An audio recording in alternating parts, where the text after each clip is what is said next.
Hello friends, welcome to Katiyar DK education point. I am Divya और आज हमारी ईवीएस की क्लास है। क्लास 4th की एनसीईआरटी की बुक हम कर रहे थे, जिसमें कि आज क्लास नंबर 8 है हमारी।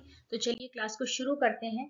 आज हम इसमें चैप्टर नंबर 24 है जो आपका दूर देश की बात, चैप्टर नंबर 25 है चटपटी पहेलियां, चैप्टर नंबर 26 जो आपकी वहीदा प्रिज्म है उनके बारे में, और चैप्टर नंबर 27 कोशिश हुई कामयाब। आज ये 4 चैप्टर हम इसमें करने वाले हैं।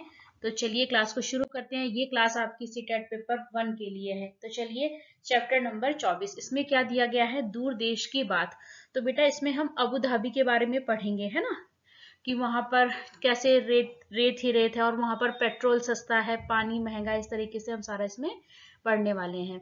तो चलिए शुरू करते हैं। मलयालम में जो ये मलयालम भाषा है, इसमें चिटप्पन किसे कहते हैं, पिता के छोटे भाई को, यानी कि चाचा को। जो मलयालम भाषा है उसमें चिटप्पन किसे कहते हैं, पिता का छोटा भाई यानी कि चाचा, है ना। और कुजम्बा किसे कहते हैं, पिता के छोटे भाई की पत्नी यानी कि चाची को। तो ये ध्यान रखेंगे आप कि चिटप्पन किसे कहते हैं, चाचा को, और कुजम्बा किसे कहते हैं बेटा, चाची को कहते हैं। चलिए आगे बढ़ेंगे हम।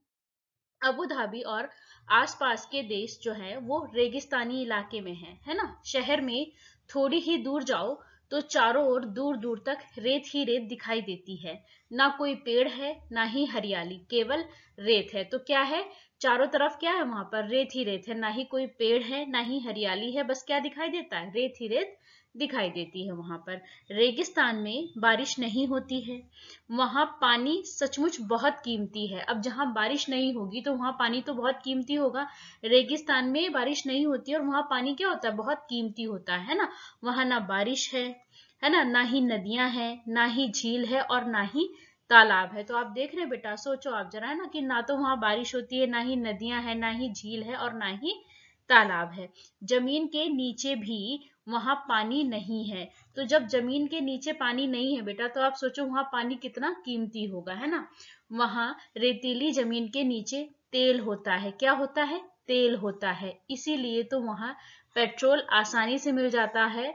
तो वहां पेट्रोल क्या है, पानी से सस्ता है। तो आप ये ध्यान रखेंगे कि वहां पर क्या है, जमीन के नीचे भी पानी नहीं है, क्या है जमीन के नीचे, तेल होता है। तो इसीलिए वहां पेट्रोल तो आसानी से मिल जाता है। तो वहां पर पेट्रोल क्या है, पानी से भी सस्ता है वहां पर। आगे बढ़ेंगे हम। केरल में नारियल, है ना, केरल में नारियल, केले, पपीते, सुपारी, कटहल, कितनी ही तरह के पेड़ हैं। कहाँ पर, केरल में, है ना।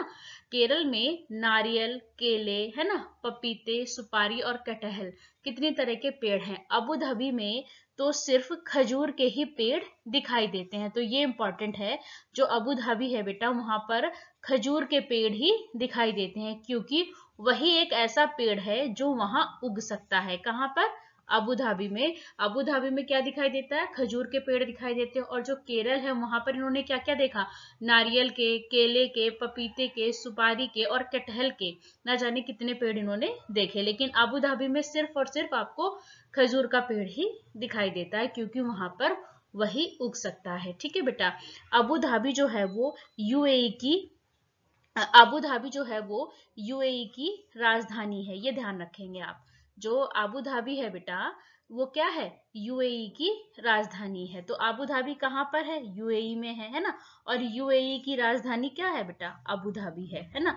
अबू धाबी की जो मुद्रा है उसको दिरहम कहा जाता है। अबू धाबी की जो मुद्रा है उसको क्या कहा जाता है, उसको दिरहम कहा जाता है। और उन पर वहां की अरबी भाषा में कुछ लिखा हुआ होता है। तो वहां की भाषा क्या है, अरबी भाषा है। तो अब कितने इंपॉर्टेंट पॉइंट हो गए कि अबू धाबी कहाँ है, अबू धाबी यूएई में है।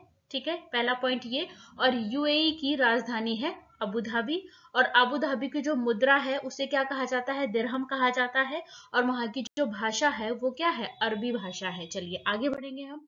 अबू धाबी में बहुत ऊंची ऊंची इमारतें हैं और उनमें जो है बड़ी बड़ी शीशे की खिड़कियां हैं। जो अबू धाबी की इमारतें हैं वो कैसी हैं, बहुत ऊंची ऊंची हैं और उनमें जो है बड़ी बड़ी शीशे की खिड़कियां हैं।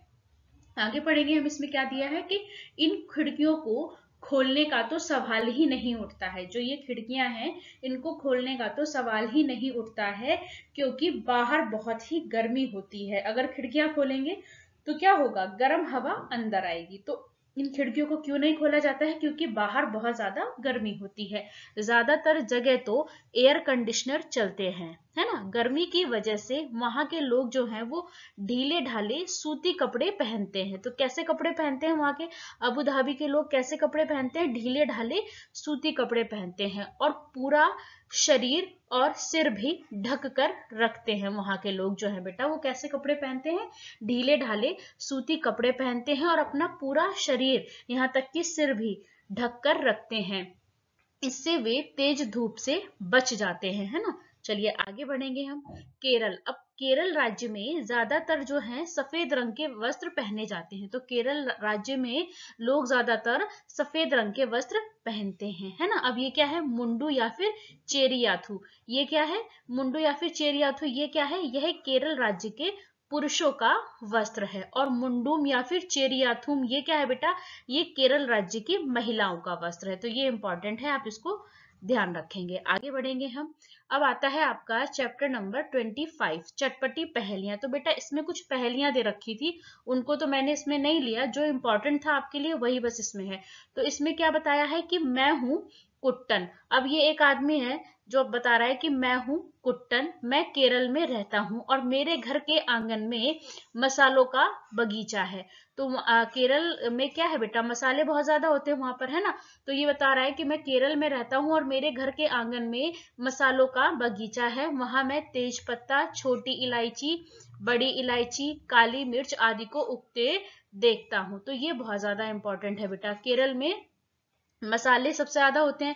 तो वहां पर क्या क्या इसने बता रहा है कि मेरे घर के आंगन में तेज पत्ता, छोटी इलायची, है ना, बड़ी इलायची, काली मिर्च आदि को उगते देखता हूं। अब अध्यापक के लिए इसमें क्या है बेटा? अध्यापक के लिए इसमें यह है कि गरम मसाला जो है वो कई मसालों का पिसा हुआ पाउडर है, जैसे कि जीरा, इलायची, इलायची भी कौन सी? छोटी और बड़ी, है ना, लौंग, दालचीनी, काली मिर्च, तेज पत्ते और सौंठ आदि को मिलाते तो वो पीसते हैं तो क्या बनता है? गरम मसाला बनता है। तो ये भी इंपॉर्टेंट है। इस चैप्टर में बेटा बस इतना ही था जो इंपॉर्टेंट था आपके लिए, है ना। चलिए आगे बढ़ेंगे आप। चैप्टर नंबर 26, ये क्या है? फौजी वहीदा, है ना। अब वहीदा प्रिज्म के बारे में हम पढ़ेंगे, है ना। तो वहीदा प्रिज्म जो है ये भारतीय नौसेना में डॉक्टर हैं, है ना। तो इनके बारे में हम पूरा आज जानेंगे, है ना। तो ये क्या है? ये है लेफ्टिनेंट कमांडर वहीदा प्रिज्म और ये भारतीय नौसेना में डॉक्टर हैं और नौसेना के समुद्री जहाज पर काम करने वाली गिनी चुनी महिलाओं में से एक हैं। ये पहली महिला हैं जिन्होंने एक पूरी परेड की कमान संभाली है। किसी भी सेना में यह बहुत ही बड़ी बात मानी जाती है ना। आगे बढ़ेंगे हम। वहीदा जो है बेटा वो थन्ना मंडी नामक बहुत छोटे से गांव की है। तो वहीदा जो है वो कहाँ की है? वहीदा प्रिज्म, वहीदा प्रिज्म जो है वो थन्ना मंडी नामक बहुत छोटे से गांव की है और यह गांव जो है वो जम्मू कश्मीर के राजौरी जिले में है। तो आप ये ध्यान रखेंगे बेटा कि जो ये वहीदा प्रिज्म है ये थन्ना मंडी नामक छोटे से गांव की है और ये गांव कहाँ है? ये जम्मू कश्मीर के राजौरी जिले में है। और जो वहीदा प्रिज्म है बेटा इन्होंने अपनी जो पढ़ाई है वो कहाँ से की है? वो सरकारी स्कूल से की है ना। चलिए आगे बढ़ेंगे। अब यहाँ पर ये जो वहीदा प्रिज्म है जो अपने बारे में बता रही हैं तो वो क्या बताती हैं कि हम 3 बहनें हैं। कौन बता रहा है? वहीदा प्रिज्म बता रही है कि हम 3 बहनें हैं और पापा चाहते थे कि हम बहनों में से एक डॉक्टर बने, एक वकील बने या पुलिस में जाए और एक जो है वो बच्चों को पढ़ाए।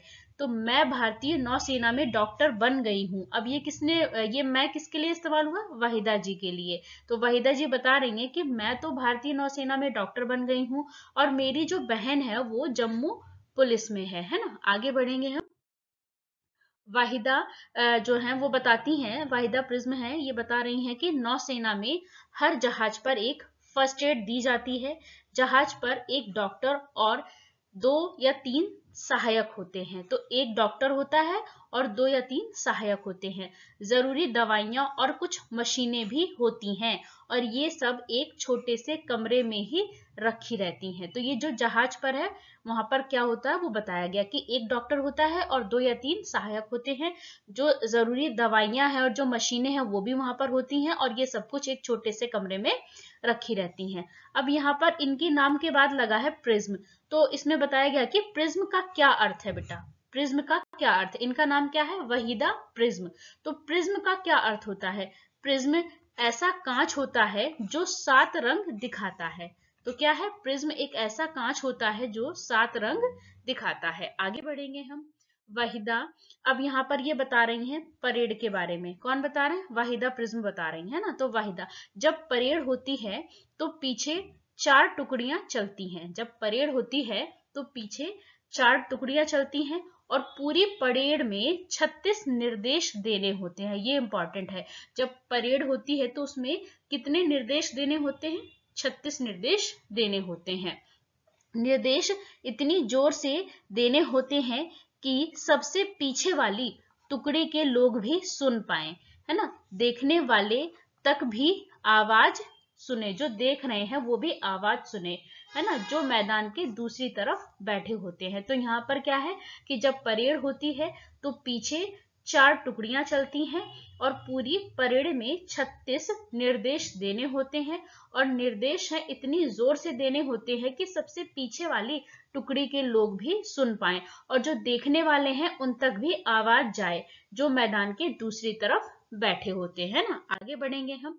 अब आपका चैप्टर नंबर 27, कोशिश हुई कामयाब, है ना। तो इसके बारे में इसमें क्या दिया गया है, ये जो लद्दाखी है, जो भारत के लद्दाख प्रदेश की प्रमुख भाषा है, इसे भोटी भी कहते हैं। क्या कहते हैं, इसे भोटी भी कहते हैं।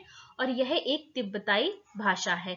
और भोटी भाषा में माँ को आमाले, माँ को क्या कहते हैं, आमाले, पिता को क्या कहते हैं, आबाले, और दादाजी को क्या कहते हैं, मेमेले। तो ये आपकी एनसीईआरटी बुक में दिया है बेटा, कि जो इसमें माँ को क्या कहते हैं, आमाले, पिता को आबाले, और दादाजी को मेमेले इसमें कहा जाता है ना, मेमेले, है ना। चलिए आगे बढ़े। स्किटपोपुल गांव लद्दाख में है। ये कहाँ पे है, स्किटपोपुल गांव कहाँ है बेटा, ये लद्दाख में है। और गोचा, गोचा क्या है, गोचा एक वस्त्र है जो भेड़ की खाल से बना होता है और जिसे लद्दाख के पुरुष अपने गले में पहनते हैं। और कुंटोक क्या होता है, कुंटोक जो है वो लद्दाख की महिलाओं का वस्त्र होता है। तो यहीं पे हमारी क्लास खत्म होती है। आज हमने क्लास 4th की एनसीईआरटी की बुक कंप्लीट कर ली है। अब कल से हम क्लास 3rd की एनसीईआरटी की बुक को शुरू करेंगे। तो आपको वीडियो अच्छी लगे तो लाइक करें, शेयर करें, चैनल को सब्सक्राइब करें। Thanks for watching this video.